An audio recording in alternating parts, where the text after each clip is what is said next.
Wanderlust Travel is a new kind of luxury travel publication. It is smart, it's fun, intuitive, and imaginative. And yes, the editor and publisher is none other than Bob Guccione. Not that one, the other one. The publication is hopelessly romantic, fiercely objective, and true believers that travel nourishes the soul. They know where the best places are, what to avoid, and what not to miss, and everything they publish will have the high-end traveler in mind. Basically, it's a manual on how to better enjoy the planet. So, go over to wanderlusttravel.com, that's W-O, not W-A, and find out for yourself.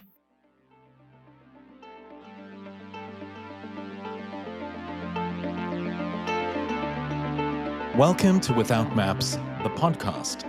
I'm your host, travel writer and rabble-rouser, Daniel Scheffler. For the last 2 decades, I've been working as a travel writer for publications like the New York Times, Condé Nast Traveler, and the Wall Street Journal.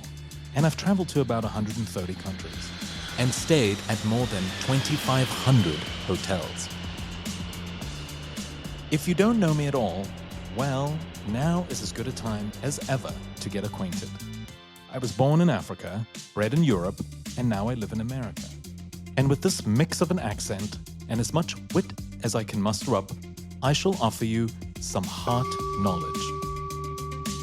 This show is a delight of travel stories and some lessons from the world showcasing the humanity I believe in. This is what we call good old-fashioned storytelling. Some that will make you weep in a teacup or laugh inappropriately in public. Plus, interviews with some of the world's most compelling humans.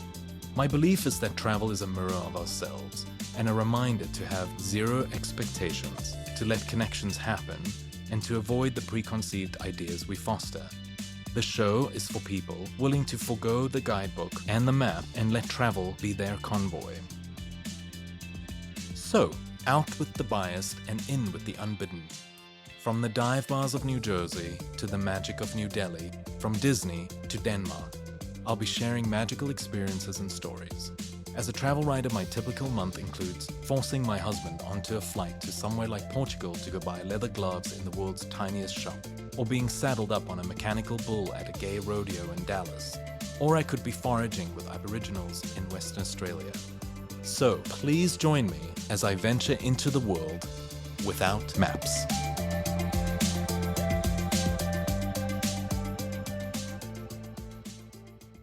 Welcome back to Without Maps. I'm Daniel Scheffler, your host. Today we're at the W New York Union Square once again. They have invited the original designer who did this hotel in 2000 to come back and perhaps the ultimate compliment, do it again and refresh. And they are about to officially open the entire property with food and beverage and some of my favorite coffee. And I love that we get to set up our studio here and celebrate the design and think about how iconic this hotel is. So, in the spirit of all that, we're leaving New York for this episode and we're going to the islands.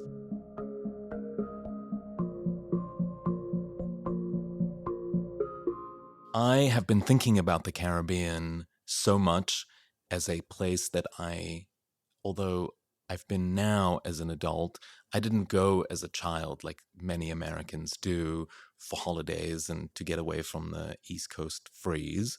So it's not a place that I really know well. And I had a sort of feeling that it was maybe too Americanized for my taste, maybe a little commercialized for my taste. But I have found some places that I now really love.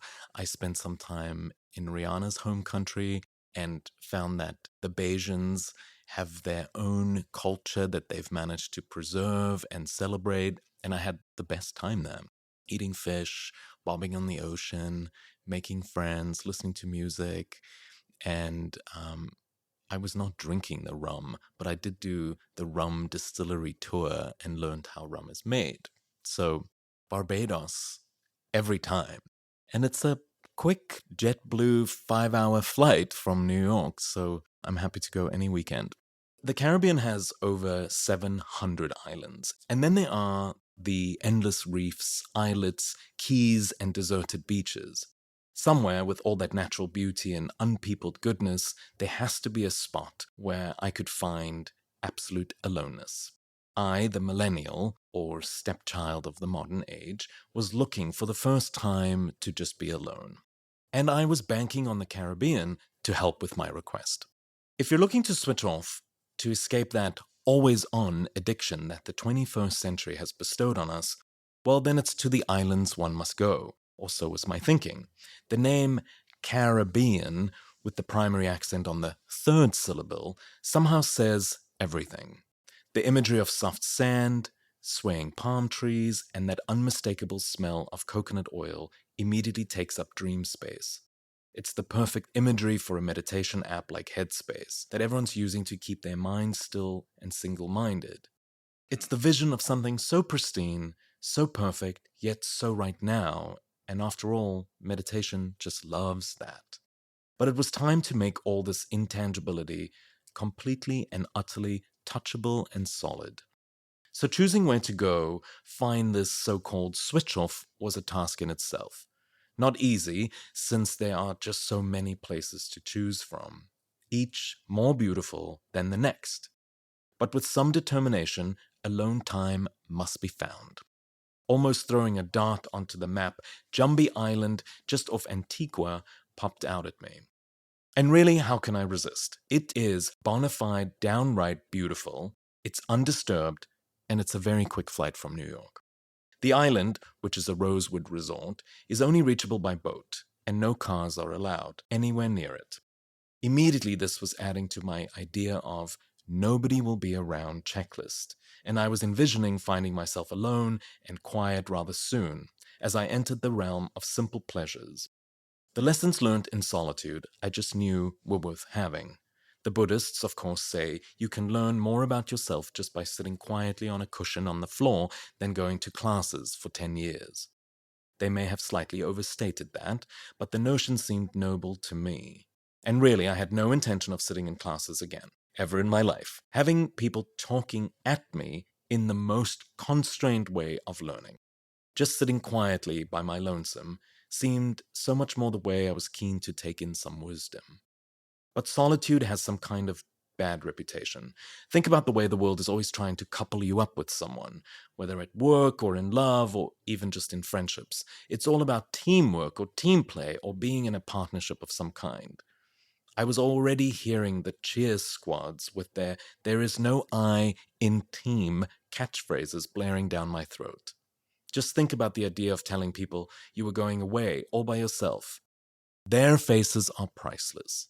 I was ready to go on this island journey by myself. Wasn't it Thoreau that said, "The man who goes alone can start today, but he who travels with another must wait till that other is ready, and it may be a long time before they get off." I, for one, wasn't waiting any longer. To the islands. Antigua, the greater island, is pretty low-key and has a population of roughly 30,000. Even though Oprah has a house here, I don't know, she buys and sells houses all the time, so who knows if she has a house here today. The island is relaxed and uncomplicated. But being able to hop to a private island nearby makes more sense for a seeker of proper seclusion. And so, that's what I did. Islands, especially small private islands with very few people and a handful of staff, have a rhythm that's fully in your body. It's not in your mind. The beat sits squarely in your body, and you feel it the moment you step ashore. Jumbie Bay felt exactly this way. Of course, these white powdered beaches help, and the feeling of remoteness couldn't hurt either. My mind lost itself, and I was fully present in my body. And as my friend Lauren, who meditates and is a much better person than me, says, it's an actual return to your body, as we are intended to do. I have thought about the most valuable parts of travel, and of course what real luxury is, and my conclusion, yet again, is it is simply space, time, and freedom.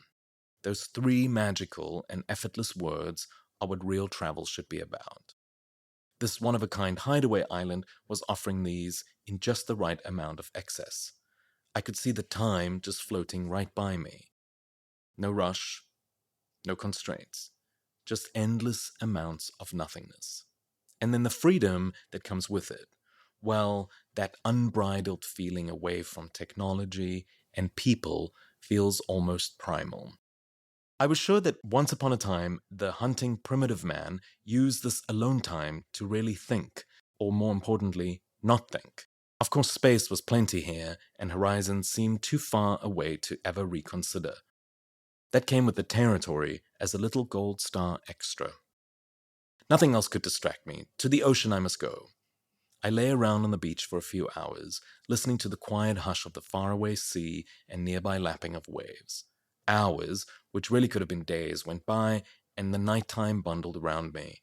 Although my villa, inviting, elegant, simple, was only a few feet away, all I wanted was to swim in the mighty beast of the water in the dark sky of the evening. Speedo on, flip-flops off. The idea of bobbing in the giant mass of inky blueness felt so inviting, so absolving, I almost floated into the water from the beach. Jesus may have walked on water, but I had no fantasy like that. I wanted to be fully immersed in this blackness of the water just by myself. The island suddenly looked further than before as I started to drift out. For a brief moment, the lights, which I could previously see brightly on the horizon, started to flicker, and then they were gone. My legs were softly bicycling themselves underwater, and my arms just sprigged out. I was floating, and the night sky was my own corsage of stars. The moon knew I wanted to be alone, and so abandoned me, just the way I was hoping for. In a sort of Caribbean spirit, I guess I fell asleep or entered a semi-dream state. But at the same time, the lucidity and the feeling of being isolated and happy came over me. I didn't then intend to meditate or to do something related to my well-being, but the feelings of being coddled by myself and being fully integrated in myself started to really sink in strongly. What was this? I was finding a new version of who I am? I thought very seriously, in fact, that I'd already established who I was and was secure in that fact. But then it dawned on me, as the philosophers and wise men and women say, the work is but never done. I was simply, with the generous aid of a silent private island and some water, uncovering just another layer of the self. And this is what they, whomever that may be, refer to as the work. Traveling to islands and remote places have always appealed to me, not more or less than going to a big city, for instance. But it has definitely besieged me in a different way, almost in a this is what you really need kind of way. We travel because we want to see the world, yes, absolutely, but we really travel because we want to see ourselves, our real and authentic selves, that is. One might argue that it's not necessary to leave home to do this. And yes, the argument will hold true for some. But then again, the day you will find yourself alone on an almost deserted island, perhaps it's the perfect time to ask the questions that somehow just naturally come up. Aloneness, alone time, or whatever you call it, solitude does have a nice ring, offers this up without having to explain anything to anyone. Well, except to yourself. Some of these questions have answers, others burst and offer nothing at all. If we're trying to make sense of the world, to find our place in the world, and to live a fulfilling life, as so many say they want, well, should that journey not start with the self? Taking a moment on the island, if you will, to be alone and to really sit, or float in my case, with yourself, is when you face the real self. With zero distractions, for once, I might add.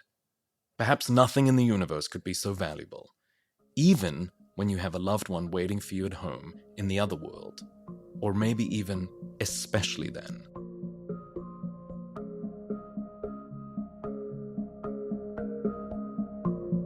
We're going to take a little break to have a word from our sponsors.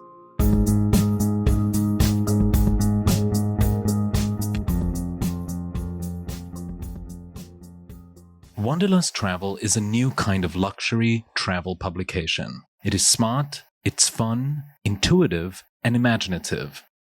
And yes, the editor and publisher is none other than Bob Guccione. Not that one, the other one. The publication is hopelessly romantic, fiercely objective, and true believers that travel nourishes the soul. They know where the best places are, what to avoid, and what not to miss, and everything they publish will have the high-end traveler in mind. Basically, it's a manual on how to better enjoy the planet. So, go over to wanderlusttravel.com, that's W-O, not W-A, and find out for yourself.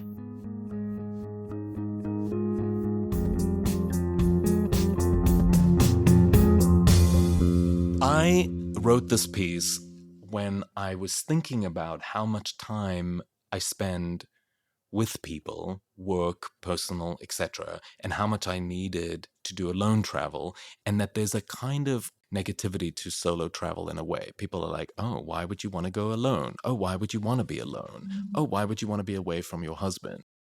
And the great thing is to be in a relationship with someone where there's space to go do exactly that. He gets it at home while I'm on this trip, but to be able to go and sit with yourself and sit with that sort of meditative state is what made me want to write this. And then I started to think about how important it is for me to do travel like this, where I could just sit quietly and let the mind, there's this meditation technique that I learned in India, which I sort of try and apply every day, is you see your mind and you see the things that are happening and imagine it to be these monkeys, right? These like noisy, crazy monkeys. And then what you do, just very gently and nicely, is you say to the monkeys, no, you're going to be in the corner.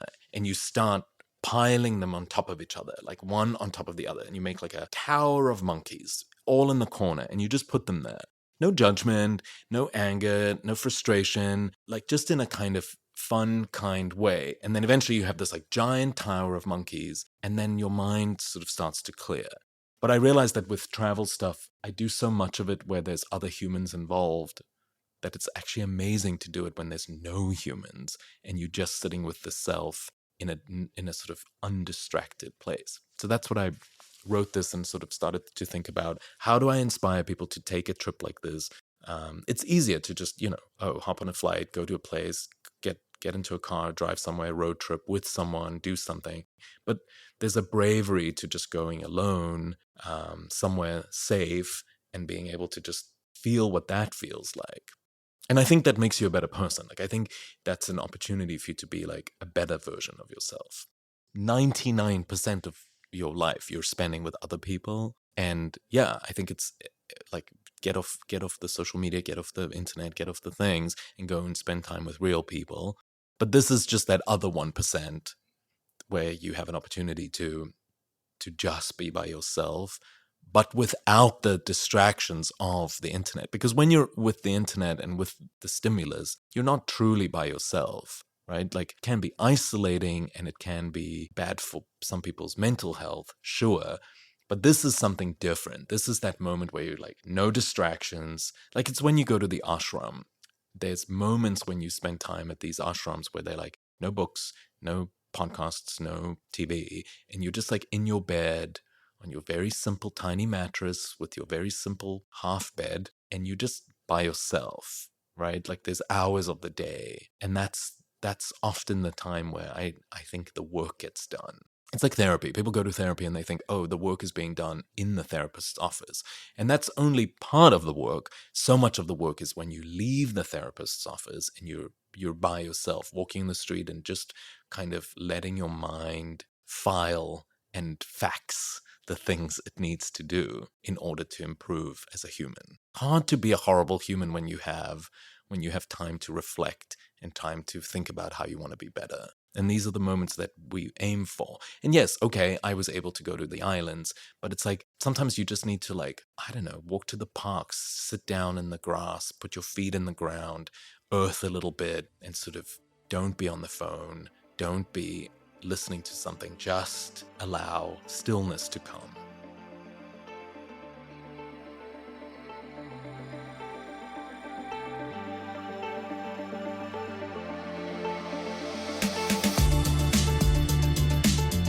Without maps, The podcast is produced by Chandler Mays and written by me, Daniel Scheffler. Emotional support by Michael and the best dog in the world, Ella. Until the next episode, bon voyage and happy landings.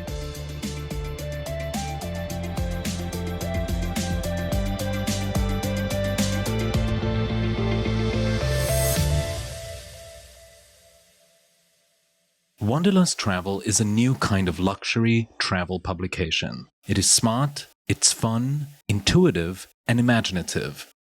And yes, the editor and publisher is none other than Bob Guccione. Not that one, the other one. The publication is hopelessly romantic, fiercely objective, and true believers that travel nourishes the soul. They know where the best places are, what to avoid, and what not to miss. And everything they publish will have the high-end traveler in mind. Basically, it's a manual on how to better enjoy the planet. So, go over to wanderlusttravel.com, that's W-O, not W-A, and find out for yourself.